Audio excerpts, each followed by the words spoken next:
Какво те спира да продаваш услугите си като холистичен терапевт? Може би си мислиш, че да продаваш терапия не е етично или те плаши конкуренцията и не искаш да убеждаваш клиенти. Малко терапевти знаят, че ако не си най-напред маркетьор на себе си, няма да има кого да терапевтираш. Имаш ли ти твоя уникален маркетингов подход?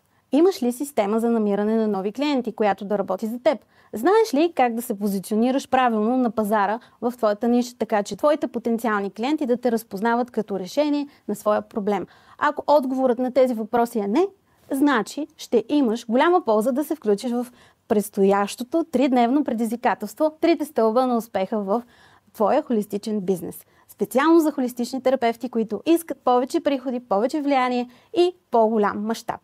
Без да работят повече, без да губят повече време в съмнение и отлагане. Аз съм Станислава Павлова и ще ти покажа как маркетинга може да бъде лесен, лесно приложим и бързо усвоим, дори ако си начинаеш в продажбите. В 3-дневното предизвикателство "Трите стълба на успеха" в твоя холистичен бизнес ще ти споделя конкретни маркетингови стратегии за растеж и влияние в любимата ти холистична практика. Ще ти покажа как да направиш стъпки в тази посока, за да не бъдеш повече сама в твоите усилия. Очаквам те на 15, 16 и 17 ноември в Zoom. Кликни на линка отдолу и се запиши.